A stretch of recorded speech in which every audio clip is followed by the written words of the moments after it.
Bismillahirrahmanirrahim. Assalamualaikum warahmatullahi wabarakatuh. Perkenalkan, nama saya Fauziah Liviatul Fadilah dengan NIM 41142441.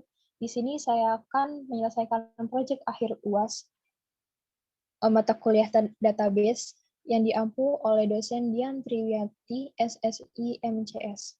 Baiklah, langsung saja di sini saya akan membahas pada materi yang pertama, yaitu tentang konsep basis database. Adapun konsep basis database ini mencakup tentang tujuan pengembangan dan keuntungan basis data, batasan aturan basis data, dan model data entity relationship. Baik, untuk pengembangan konsep basis data ini dibagi atas 5 tahap. Tahap pertama adalah awal 1960-an, tahap kedua akhir 1960-an, tahap ketiga awal 1970-an, tahap keempat adalah mulai 1980-an, dan tahap kelima adalah mulai 1990-an.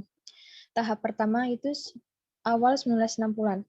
Perkembangan teknologi komputer yang ditemukan pada sekitar 1945 telah melahirkan pandangan dan pengetahuan baru tentang konsep penyimpanan data dalam basis data, yang sebelumnya banyak menggunakan cara-cara manual. Konsep-konsep tentang basis data yang berkembang pada masa itu dikenal sebagai konsep basis data tahap pertama.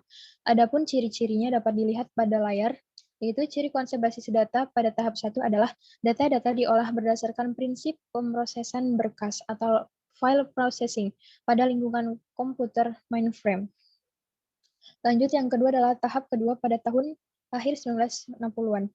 Pada akhir 1960-an, terjadi kemajuan dan perkembangan yang mencolok dalam konsep basis data, dan selanjutnya konsep-konsep tentang basis data pada masa tersebut disebut sebagai konsep basis data tahap kedua. Konsep basis data pada tahap kedua telah mengubah dan memperbaiki metode penyimpanan dan dalam basis data. Adapun ciri dari tahap kedua adalah konsep sistem basis data, DOE-based System atau DBS, konsep sistem manajemen basis data, BDMS, layanan informasi secara online dan layanan informasi berbasis teks. Lanjut, yang ketiga adalah tahap ketiga 1970-an. Adapun perkembangan metode penyimpanan data dalam basis data yang lebih baik terjadi pada awal 1970-an. Perangkat keras penyimpanan data yang digunakan saat itu telah semakin baik. Kondisi demikian telah mempengaruhi pula selanjutnya konsep-konsep basis data saat itu disebut sebagai konsep basis data tahap ketiga. Ciri-ciri utama konsep basis data pada tahap ketiga adalah kemunculan aplikasi-aplikasi basis data berbasis sistem pakar atau disebut dengan ES dalam sistem penunjang keputusan atau yang disebut dengan DDS, serta pemrograman berorientasi objek atau yang disebut dengan OOP. Lanjut ke tahap keempat, yaitu mulai 1980-an. Perkembangan yang sangat cepat pada teknologi komputer dan penyimpanan pada sejak 1980-an telah mempengaruhi pandangan dan pengetahuan dalam konsep basis data. Hal ini mengakibatkan munculnya perubahan-perubahan pandangan dan pengetahuan baru tentang konsep basis data. Konsep-konsep basis data pada masa tersebut dikenal sebagai konsep basis data tahap keempat. Adapun ciri utama pada konsep basis data keempat adalah sistem berbasis hypertext yang memungkinkan penampilan informasi berdasarkan suatu kata kunci pencarian yang dapat dilakukan secara acak. Yang terakhir adalah tahap kelima, yaitu mulai 1990-an. Perkembangan konsep basis data pada 1990-an telah berkembang ke arah aplikasi-aplikasi basis data untuk sistem kecerdasan buatan. Basis data untuk aplikasi-aplikasi multimedia yang melibatkan data teks, suara, gambar, dan animasi. Aplikasi basis data berorientasi objek atau yang disebut dengan OOBD, OODB, serta aplikasi-aplikasi basis data secara online. Untuk jaringan komputer global internet, aplikasi konsep basis data kabur juga mewarnai konsep basis data pada masa ini.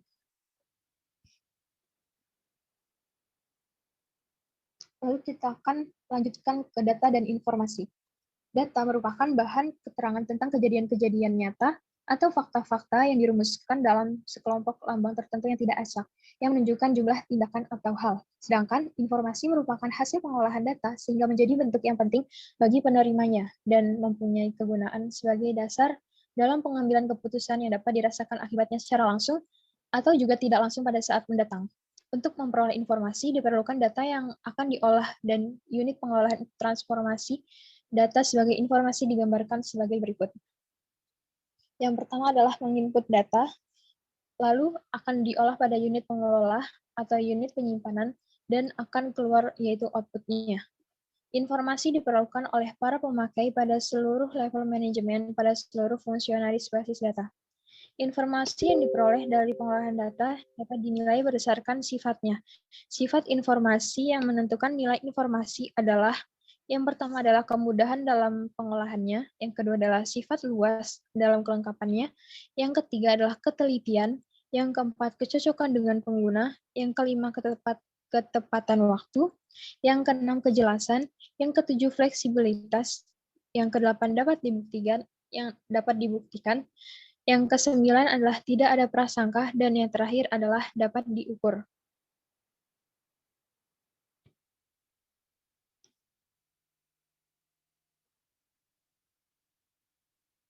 Lanjut ke sistem informasi basis data. Sistem informasi merupakan seperangkat komponen yang saling berhubungan yang berfungsi untuk mengumpulkan, memproses, menyimpan, dan mendistribusikan informasi untuk mendukung pembuatan keputusan dan pengawasan dalam organisasi.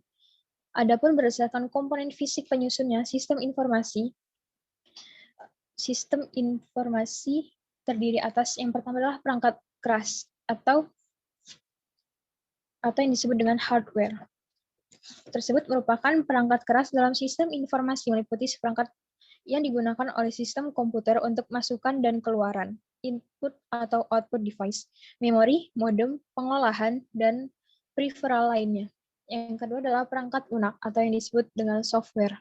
Merupakan perangkat lunak dalam sistem informasi adalah berupa program-program komputer yang meliputi sistem operasi atau yang disebut dengan OS, bahasa pemrograman, dan program-program aplikasi. Yang ketiga adalah berkas basis data atau yang disebut dengan file. Merupakan sekumpulan data dalam basis data yang disimpan dengan cara-cara tertentu sehingga dapat digunakan kembali dengan mudah dan cepat. Yang keempat adalah prosedur. Merupakan prosedur meliputi prosedur pengoperasian untuk sistem informasi manual dan dokumen-dokumen yang membuat aturan-aturan yang berhubungan dengan sistem informasi lainnya. Dan yang terakhir adalah manusia atau yang disebut dengan brainware.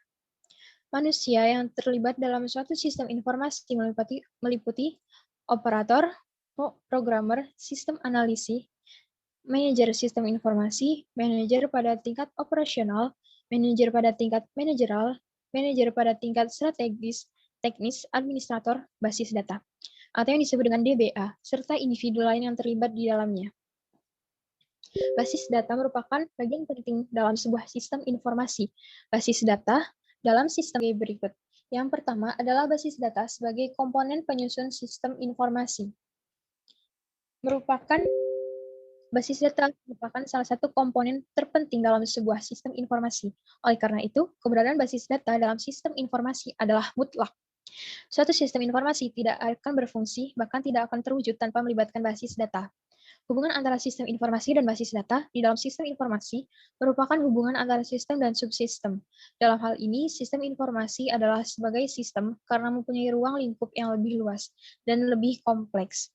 Sedangkan basis data menjadi subsistem karena menjadi bagian sistem informasi. Basis data akan menjadi bahan baku bagi setiap informasi. Yang kedua adalah basis data sebagai infrastruktur sistem informasi. Basis data dan sistem manajemen basis data atau yang disebut dengan DBMS menyediakan suatu sarana infrastruktur kepada organisasi-organisasi sistem informasi yang dibangun. Organisasi sistem informasi yang dimaksud adalah sistem pengolahan transaksi atau yang disebut dengan TPS.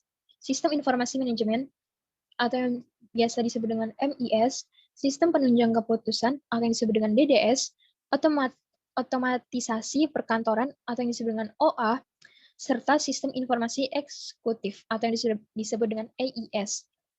Yang ketiga adalah basis data sebagai sumber informasi bagi sistem informasi. Dan yang keempat adalah basis data sebagai sarana mencapai efisiensi sistem informasi. Basis data dirancang dan dibangun dengan orientasi kebutuhan informasi bagi seluruh pemakai dalam sistem. Selain lengkap, basis data harus dirancang dapat digunakan dengan berbagai macam cara oleh banyak pemakai, baik secara terpisah maupun bersama-sama. Kelengkapan data minimal serta menjaga integritas data di dalamnya. Yang terakhir adalah basis data sebagai sarana mencapai efektivitas sistem informasi. Basis data, karena data-data yang disimpan sebagai file-file basis data hanya memuat data yang benar. Perangkat lunak pengolahan basis data yang digunakan juga harus melewati proses uji yang panjang, sehingga memberikan jaminan dapat dilakukan dengan benar, jaminan akurasi data, serta keadaan sistem secara keseluruhan. Dengan demikian, basis data dan DBMS yang ada di dalam sistem informasi akan memberikan dukungan yang besar terhadap efektivitas sistem informasi. Oke, lanjut ke slide berikutnya. Itu ada pengolahan sistem informasi. Spesialis informasi digolongkan dalam 5 sistem. Yang pertama adalah analisis sistem, yaitu seorang pakar yang mampu mendefinisikan masalah dan menyiapkan dokumentasi tertulis mengenai cara komputer membantu pemecahan masalah. Analisis sistem bekerja sama dengan pemakaian mengembangkan sistem baru dan memperbaiki sistem yang sekarang. Yang kedua adalah pengelolaan basis data yang disebut dengan DBA. Bekerja sama dengan pemakai dan analisis sistem, menciptakan basis data yang berisi data yang diperlukan untuk menghasilkan informasi bagi pemakai selanjutnya. Pengelolaan basis data mengelola basis data sebagai sumber daya penting bagi perusahaan. Yang ketiga adalah spesialis jaringan. Spesialis jaringan adalah orang yang ahli pada bidang komputer dan telekomunikasi spesial jaringan, bekerja sama dengan analisis sistem dan pemakai, membentuk jaringan komunikasi data yang menyatukan berbagai sumber daya komputer yang tersebar. Yang keempat adalah program. Program bekerja dengan menggunakan dokumentasi yang disiapkan oleh analisis sistem untuk membentuk kode program dalam bahasa tertentu untuk proses data masukan yang tersedia menjadi keluaran berupa informasi bagi para pemakai. Dan yang terakhir adalah operator. Operator mengoperasikan peralatan komputer berskala besar, misalnya mainframe mini, memantau layar komputer, mengganti ukuran kertas di printer, pengolahan pustaka disk, strong, dan lainnya. Oke, kita lanjut ke yang kedua adalah tujuan pengembangan dan keuntungan basis data. Adapun tujuan pengembangan dan keuntungan basis data mencangkup tentang tujuan pengembangan basis data, tujuan primer, pengembangan basis data, tujuan sekunder, dan keuntungan pengembangan basis data. Sebuah tinjauan tentang tujuan pengembangan basis data yang cukup terperinci disampaikan oleh James Martin tahun 1975. Tujuan basis data dibedakan menjadi tujuan primer, yaitu tujuan utama yang ingin dicapai dalam setiap usaha perencanaan dan pengembangan basis data. Dan yang kedua adalah tujuan sekunder, atau disebut dengan tujuan tambahan yang dimaksudkan untuk mencapai tujuan primer. Tujuan primer dan tujuan sekunder terdapat berbagai macam ya teman-teman. Seperti yang telah dijelaskan pada layar PPT tersebut, saya akan menjelaskan hanya salah satunya saja. Seperti yang tujuan primer yaitu data-data dalam basis data dapat digunakan oleh banyak pemakai.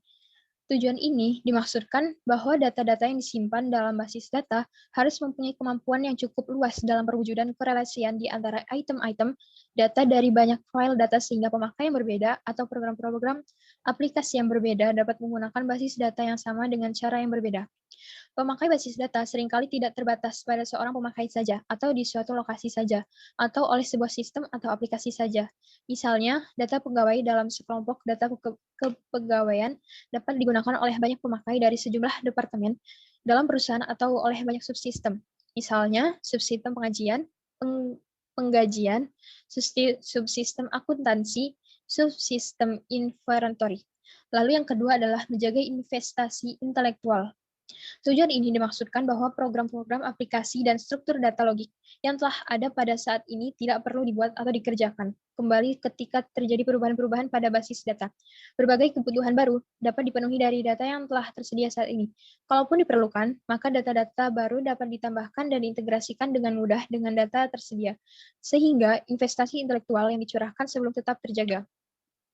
Yang ketiga adalah penekanan biaya.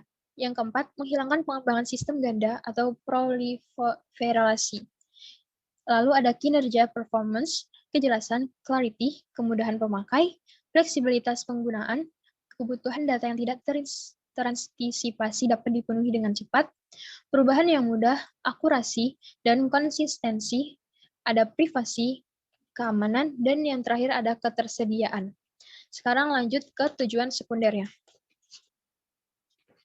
Adapun tujuan sekunder juga ada banyak macamnya ya teman-teman.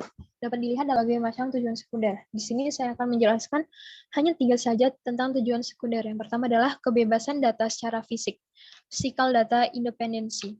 merupakan teknik penyimpanan basis data dalam media penyimpanan sekunder dapat berubah akibat kemunculan teknologi baru atau karena pertimbangan efisiensi dan efektivitas akses data. Perubahan media penyimpanan basis data mengakibatkan perubahan metode penyimpanan dan metode akses data. Tujuan ini dimaksudkan bahwa perubahan teknik penyimpanan data dapat dilakukan tanpa harus menulis program aplikasi kembali dan tidak mengakibatkan perubahan sehema basis data. Lalu yang kedua adalah kebebasan data secara logika. Logical data independency merupakan kebebasan data secara logika. Dimaksudkan bahwa perubahan kebutuhan data dan informasi dari para pemakai dapat terjadi dengan mudah tanpa harus mengubah program, aplikasi, dan skema basis data. Yang ketiga adalah pengendalian dan minimalisasi. Merupakan kerangkapan data pangkal dari sebagian besar permasalahan yang muncul dalam pengelolaan data. Oleh karena itu, kerangkapan data harus dihindari dalam basis data. Namun demikian, karena alasan teknis seringkali kerangkapan data terpaksa masih diperlukan. Jika demikian, yang dapat dilakukan adalah meminimalkan kerangkapan tersebut. Yang keempat adalah kecepatan akses. Lalu ada kecepatan pencarian, standarisasi data, tersedianya kamus data, antaruka pemrograman tingkat tinggi, bahasa end user, pengendalian integritas atau integrity, kecepatan pemulihan kembali dari kerusakan, kemampuan perubahan data untuk penyesuaian atau tuning, perencanaan dan pengawasan alat-alat, dan yang terakhir adalah pengorganisasian kembali atau migrasi data yang dapat dilakukan secara, mohon maaf, itu tulisannya kepotong.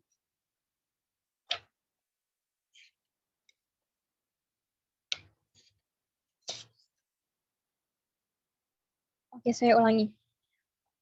Yang terakhir adalah pengorganisasian kembali atau migrasi data dapat dilakukan secara otomatis. Baik, kita lanjut.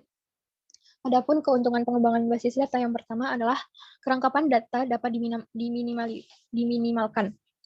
Jika file-file basis data dalam program aplikasi diciptakan oleh perancang yang berbeda, pada waktu yang berselang cukup lama, maka beberapa bagian data akan mengalami kerangkapan.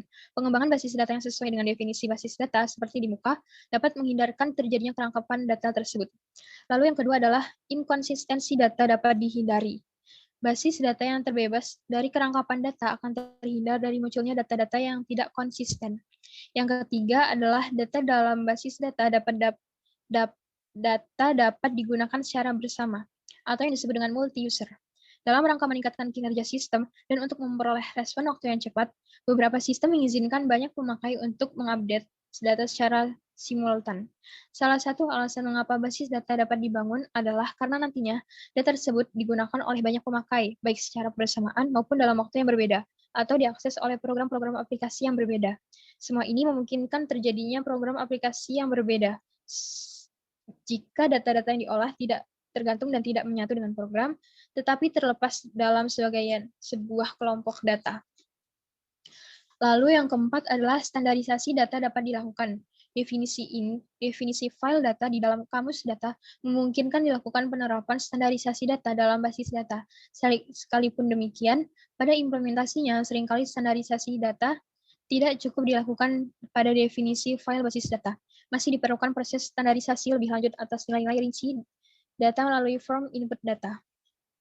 Yang kelima adalah pembatasan untuk keamanan data dapat diterapkan. Data-data dalam basis data dapat diatur sehingga hanya pemakai tertentu yang mempunyai wewenang saja yang dapat mengaksesnya. Yang keenam, ada integritas data dapat terpelihara. Integritas berhubungan dengan kinerja sistem agar dapat melakukan kendali atau kontrol pada semua bagian sistem, sehingga sistem selalu beroperasi dalam pengendalian penuh. Masalah integritas berhubungan dengan pengendalian sistem yang dirancang dengan seksama agar sistem tersebut dapat beroperasi sesuai batasan dan aturan ditetapkan. Dan yang terakhir adalah perbedaan kebutuhan data dapat diseimbangkan. Setiap pemakai dalam sistem memiliki kebutuhan yang berbeda-beda. Pengembangan basis data yang benar mampu menyimbangkan perbedaan-perbedaan kebutuhan tersebut, karena secara konseptual akan menggunakan basis data yang sama.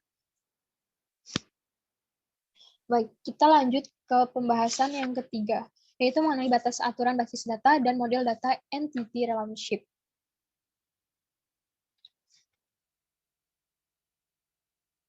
ada kerangkapan data atau yang disebut dengan data redundasi. Terus yang kedua ada inkonsistensi data atau yang disebut dengan data inkonsistensi. Yang ketiga adalah data terisolasi, data isolation. Yang keempat ada keamanan data atau yang disebut dengan data security. Dan yang terakhir adalah integritas data atau yang disebut dengan data integrity. Data redundasi atau yang disebut dengan kerangkapan data dalam satu file merupakan kerangkapan data redundasi adalah munculnya data-data yang sama secara melimpah berulang kali pada file basis data yang semestinya tidak diperlukan. Nah, di sini ada contoh pada tabel 4.1 di mana golongan gaji ini memiliki ada di beberapa baris. Itu ada di golongan 3A, golongan 3A juga ada pada pada Rini dan Rita, sedangkan untuk 4A itu ada di Rina dan Rika. Sehingga kita tidak terjadi kerangkapan data, yaitu untuk golongan gaji dan gaji pokok, total gaji pokok itu dipisah. Jadi ada tabel file karyawan 1 dan tabel file golongan. Jadi di sini dia file karyawan itu hanya disebutkan golongan gajinya aja, dan untuk melihat berapa besar golongan gaji itu ada di tabel kedua, yaitu di tabel 4.3 file golongan. Baik, lanjut yang kedua.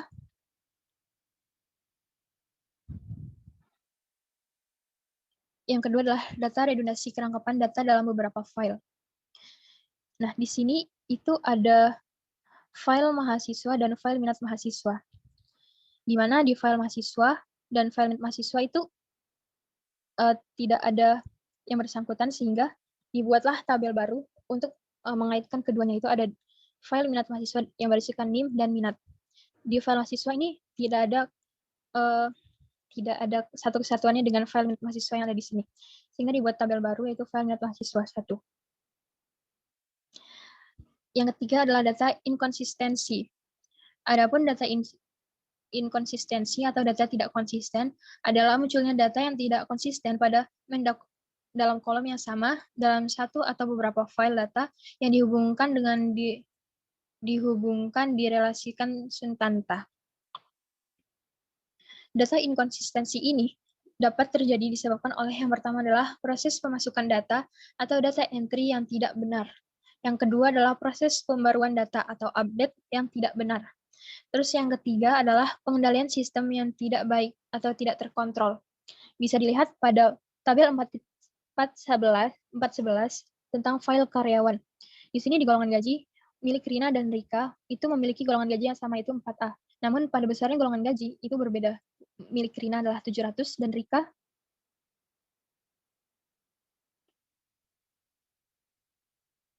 Rika itu ada tabel konsisten, yaitu untuk golongan sahkan. Sehingga NIK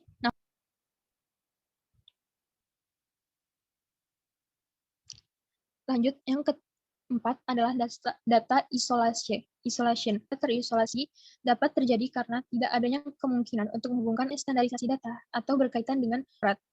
Data terisolasi dapat diatasi dengan cara yang pertama adalah menambahkan file baru bertipe transaksi yang berfungsi sebagai penghubung antara data dalam file-file yang telah ada. Lalu mengembangkan kolom yang berfungsi sebagai penghubung dalam file-file lain yang telah ada. Lalu yang terakhir adalah menyesuaikan domain kolom yang berfungsi sebagai penghubung. Di sini ada contohnya pada tabel 4.15 dan 4.16, 4.17. File mahasiswa berisikan NIM dan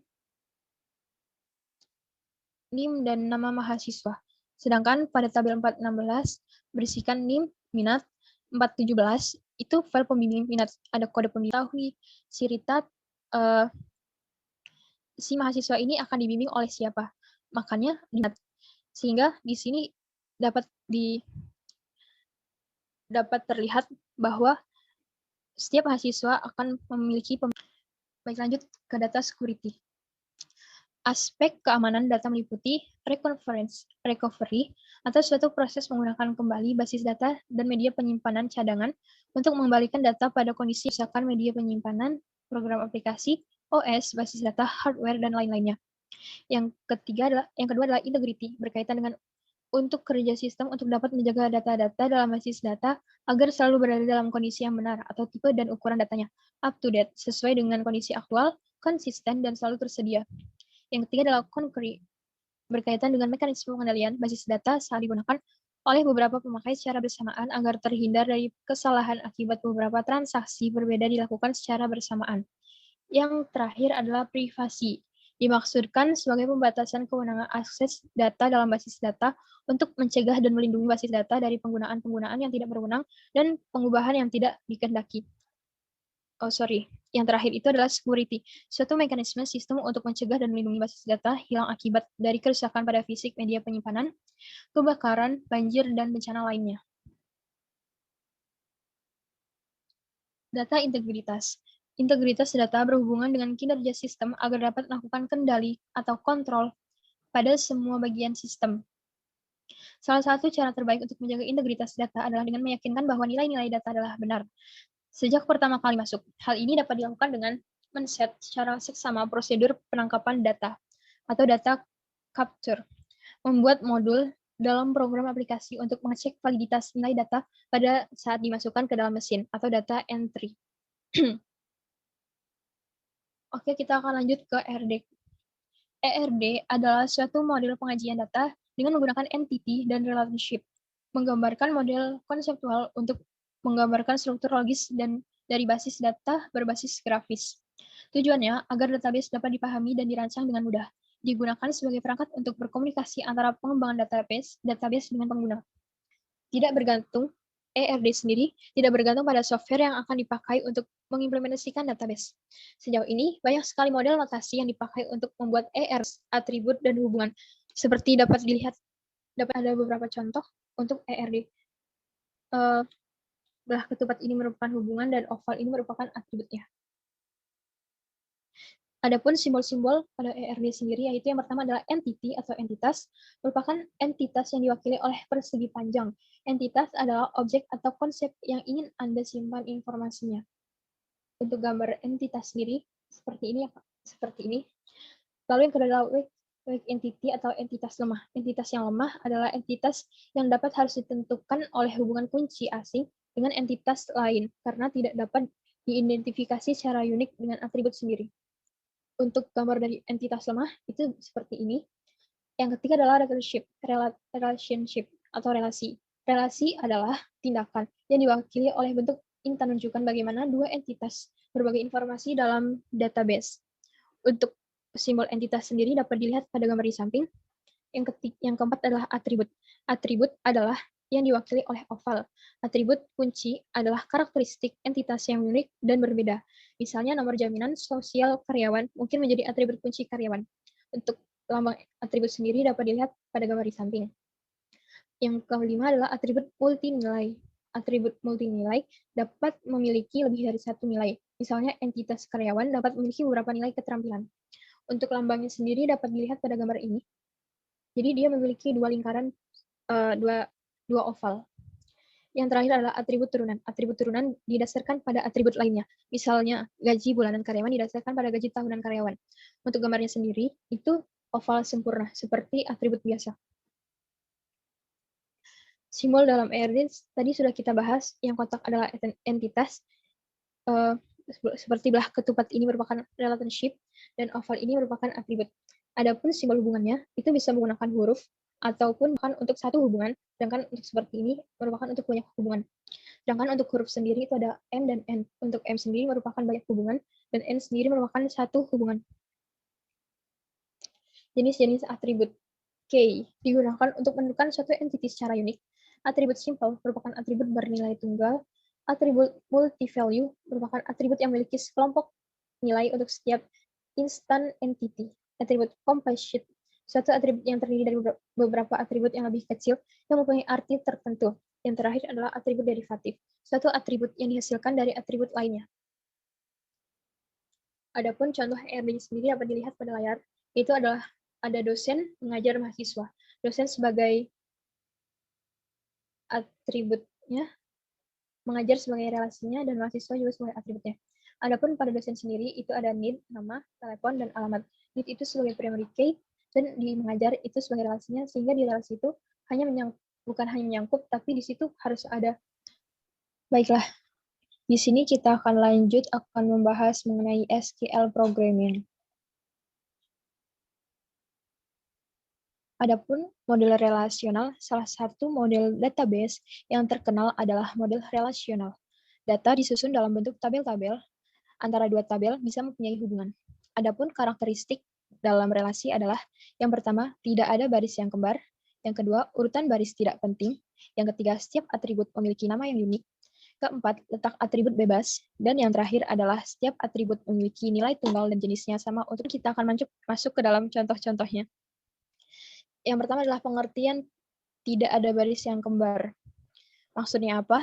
Yang diisi di nomor mahasiswa itu ada baris yang kembar. Nomor mahasiswa merupakan primary key, sehingga dia harus mempunyai angka yang unik yang berbeda dari yang lainnya.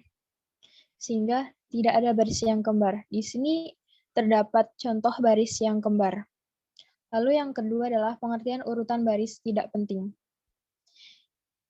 Pada tabel pertama, yang paling atas adalah nomor 55. Yang kedua 55, yang ketiga 56, dan yang keempat 57. Sedangkan di tabel kedua, urutan paling atas adalah angka 57, yang kedua adalah 55, ketiga 56. Di sini berartian bahwa setiap barisnya itu tidak harus urut dari 55 sampai ke 57. Boleh 57 dulu, boleh 55 dulu, atau boleh 56 terlebih dahulu. Oke, lanjut yang ketiga adalah setiap atribut memiliki nama yang unik. Di sini ada nomor mahasiswa, tes 1, dan tes 2. Tes 1 itu antara setiap tes itu memiliki nama yang berbeda, yaitu tes 1 dan tes 2. Lanjut ke slide berikutnya.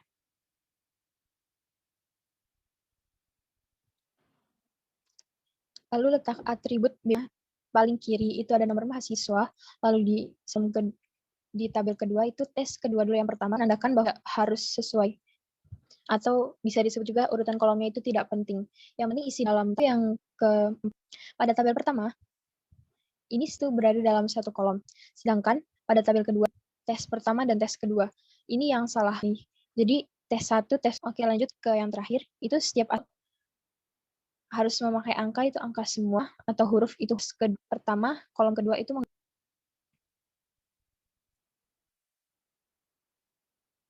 baik, lanjut. Overview MySQL.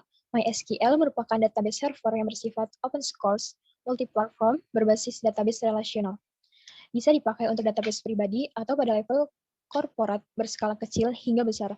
Selain bersifat free, ada juga yang bersifat komersil menggunakan SQL untuk mendukung pengaksesan data query. Dasar dari SQL sendiri, SQL kepanjangan dari Structured Query Language. Digunakan untuk mengakses basis data pakai untuk basis data relasional lainnya. Perintah SQL dapat dibagi menjadi dua, yaitu DDL dan DML. Adapun DDL sendiri adalah kepanjangan dari Definition Data Language. Itu digunakan untuk kepentingan penciptaan database, tabel, hingga penghapusan database atau tabel. Adapun contohnya adalah create database, create tabel, drop tabel, dan alter tabel. DML sendiri kepanjangan dari Data Manipulation Language. Digunakan untuk memanipulasi data.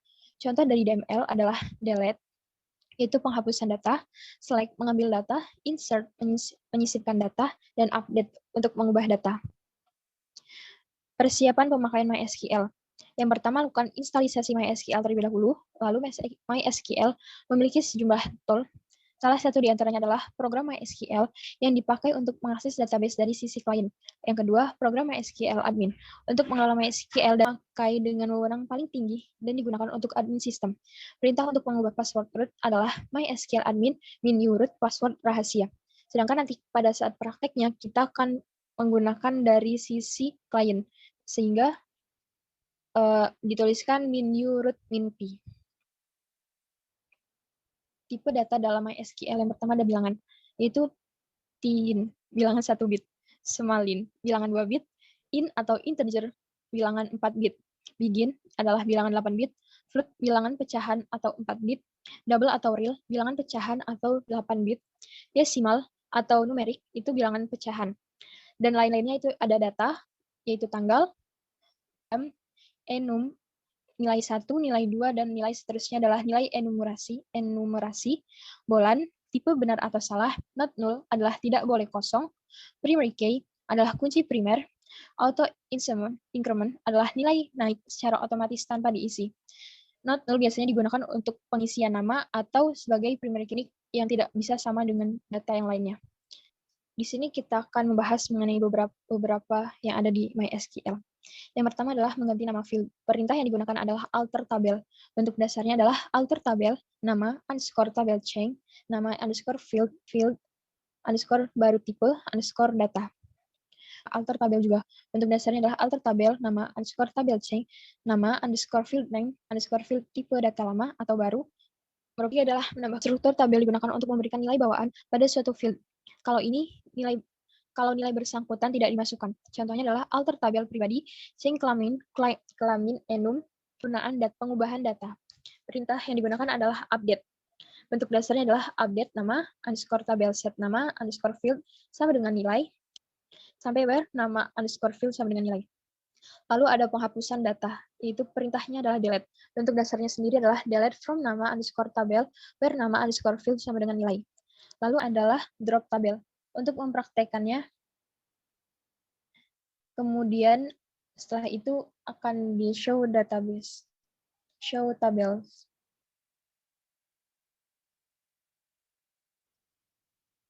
Lalu ada causal where pada select. Select nama from pribadi where nib sama dengan titik 2, 1, 2, 3, 4, 5. Itu sebagai contohnya ya. Lalu ada operator rasional. Dari, lebih dari atau sama dengan, kurang dari atau sama dengan, tidak sama dengan. Lalu ada susunan tanggal. Formatnya adalah tahun, bulan, dan tanggal sebagai contohnya. Select nama from pribadi where tanggal lahir, kurang dari, lebih dari 1970, 12, 25. Causal where pada select. Bentuk where kondisi, contohnya adalah select nib from pekerjaan, where gaji kurang dari 2 juta. Lalu ada operator N. N digunakan sebagai kriteria dan. Penggunaan operator N, contohnya adalah select nib from pribadi where tanggal lebih dari sama dengan 1970, 0101, N tanggal lahir kurang dari atau 10. Lalu ada operator OR. OR digunakan sebagai kriteria atau. Penggunaan operator OR, contohnya adalah select nib from pribadi where kota, Jogja, kota sama dengan Bantul.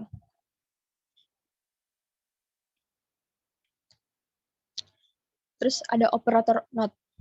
Untuk menyatakan tidak atau bukan, penggunaan not kondisinya adalah contohnya select nib nama kota from pribadi where not kota Jogja or kota Bantul. Jadi di sini akan ditampilkan di mana nama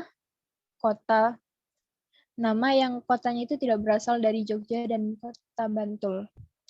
Lalu ada operator between. Between untuk menyatakan suatu jangkauan. Select field 1, field 2, dan field sampai seterusnya. From nama underscore tabel, where field between nilai N nilai. Untuk contoh kasusnya adalah select nama, tanggal lahir, from pribadi, where tanggal lahir between 1971 0101 N 1971 1231 di sini. Ini menggunakan gabungan dari N dan between. Jadi dia select-nya antara tanggal ini dan tanggal ini. Baik, langsung ke operator in dan not in. In digunakan untuk melakukan pencocokan terhadap suatu daftar nilai. Contohnya adalah select nama, kota from pribadi, where kota in, Bantul, Jogja, dan Klaten. Sedangkan untuk not in berarti tidak cocok dengan. Contohnya adalah select nama, kota from pribadi, where kota not in, Bantul, Jogja, Klaten. Lalu ada operator like dan no like. Like digunakan untuk mencari data menurut awalan, akhiran, atau penggalan suatu kata atau suku-suku. Contohnya adalah select nama from pribadi where nama like a persen. Jadi di sini harus ditambahkan persen. Ini artinya apapun yang berawalan a dan akhirannya itu bebas. Digunakan untuk mencari nama yang berawal dengan a. Sedangkan untuk not like digunakan untuk kebalikan dengan like. Will chart untuk like. Tanda seperti persen dinamakan will chart. Will chart persen cocok dengan 0, 1, atau sejumlah karakter apa saja. Contohnya adalah select nama from pribadi where nama like %i menampilkan nama yang berakhiran dengan i. Will chart underscore digunakan untuk mencocokkan dengan sebuah karakter apa saja. Jadi dia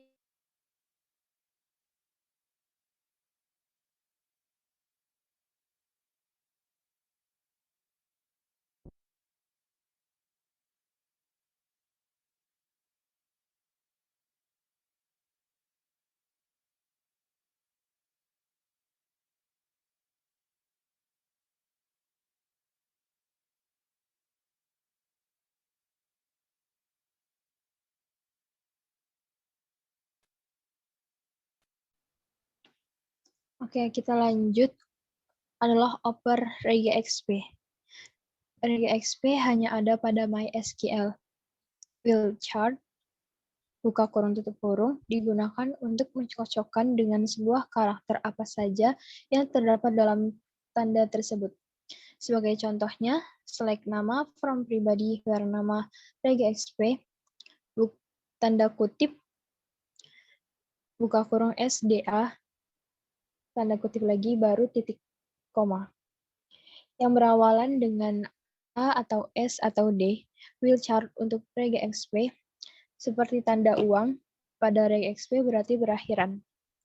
Contohnya, select nama from pribadi where nama regexp tanda kutip buka kurung IA seperti tanda uang,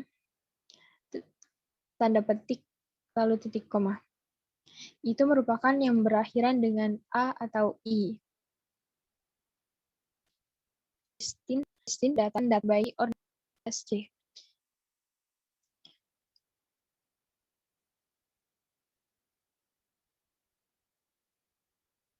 Pengurutan dapat dilakukan melalui dua buah field atau lebih. Contohnya, select kelamin, nama from pribadi, order by kelamin, nama. Order by kelamin, DESC, nama. Pengelompokan dengan group by. Group by berguna untuk mengelompokkan pengelompokan data. Contohnya adalah select kota. Lalu ada clause having, berguna untuk menentukan kondisi pribadi. Group by kota having, kota is not null. Fungsi aggregate. Count untuk menghitung nilai terbesar, min untuk menghasilkan nilai terkecil, sum untuk memperoleh penjumlahan data. Adapun bentuk dasarnya adalah select AFG gaji from bekerja, pekerja. Bagian itu contohnya adalah select kode bug AFG gaji from pekerjaan group by kode underscore bug. Select max gaji from pekerjaan. Menghitung total gaji yaitu select sum gaji from pekerjaan. Untuk memberi alias field. Contohnya adalah select max gaji AS max from pekerjaan. Tipe data dari MySQL sendiri. Yang pertama ada karakter. Char, teks dengan maksimal 255 karakter dan bersifat variabel. Ada teks 65.535. Lalu ada bilangan. Tin, bilangan 1 bit, smalin, bit, begin, bilangan 8 bit, float, bilangan pecahan 4 bit, double atau real, bilangan pecahan. Seperti yang telah dijelaskan sebelumnya, ini sama seperti yang slide sebelum-sebelumnya. Oke, kita untuk prakteknya kita akan langsung praktek pada aplikasi.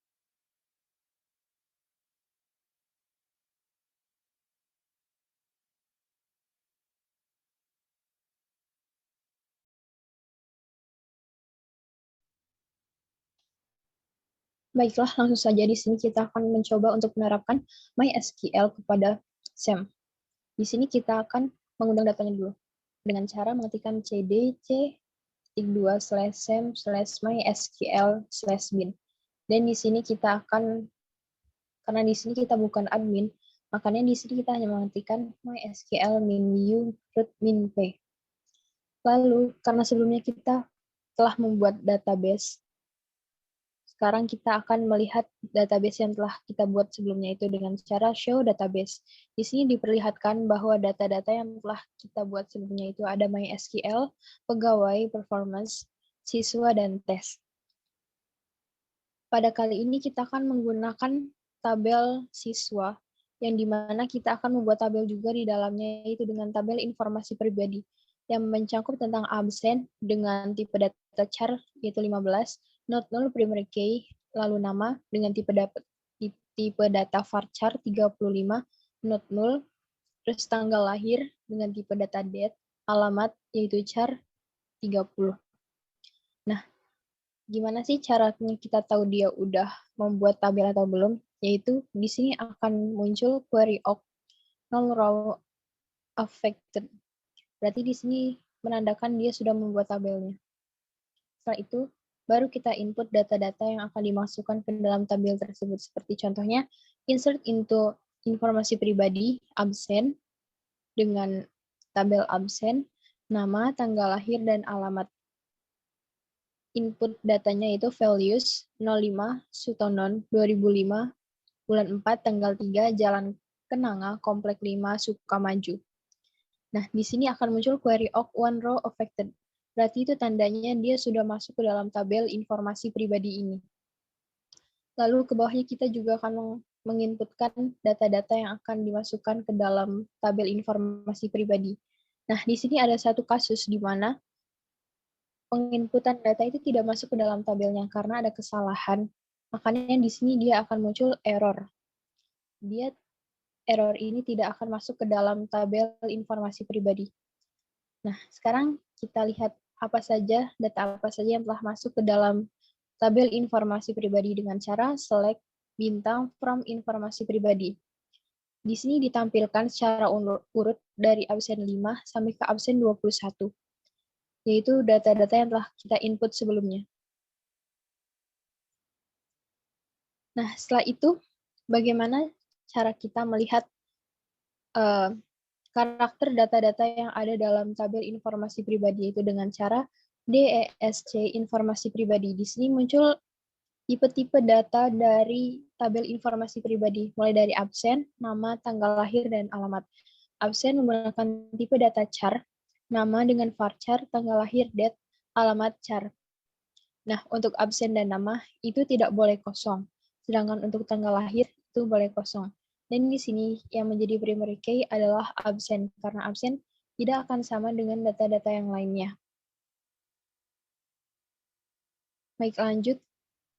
Kita di sini akan mencoba mengupdate dari nama Sultonon menjadi Sultan, yaitu dengan cara update informasi pribadi, set nama sama dengan Sultonon. Nah, di sini itu kita langsung menyebutkan nama yang akan diubahnya, itu Sultonon. Where absen 05. Kenapa menggunakan absen? Karena absen merupakan primary key. Jadi dia tidak akan sama dengan yang lainnya. Di sini muncul query awk one row affected, berarti tandanya si Sultonon sudah berubah menjadi Sultan.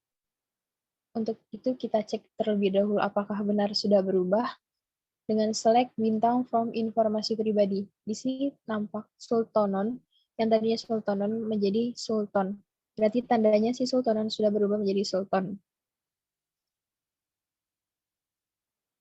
Oke. Yang kedua, kita akan membuat tabel yang baru, yaitu dari tabel informasi pribadi. Selain informasi pribadi, kita juga membuat tabel ujian, di mana mencangkup tentang absen, nama, jam, mapel, dan pengawas. Absen dengan tipe data char, not null, primary key. Di sini absen juga masih sama menjadi primary key. Lalu nama dengan tipe data varchar, not null, dia tidak boleh kosong seperti sebelumnya. Lalu jam dengan tipe data char, mapel dengan tipe data varchar, dan pengawas dengan tipe data varchar juga. Lalu kita masukkan seperti biasa yang sebelumnya, input nama-nama siswa yang akan berada dalam tabel. Setelah itu, setelah semua nama siswa telah diinput, kita akan melihat apakah dia benar sudah terinput atau belum, dengan cara select bintang from ujian. Nah, di sini sudah tertera absen, nama, jam, mapel, dan pengawasnya. Di sini saya menggunakan contoh bahwa ujiannya itu hanya dalam satu kelas, makanya sebagai primary key-nya itu tetap di absen. Oke, mungkin cukup sekian tentang penjelasan penerapan MySQL pada SEM. Terima kasih atas perhatiannya. Kurang lebihnya saya mohon maaf. Billahi taufiq wal hidayah. Wassalamualaikum warahmatullahi wabarakatuh.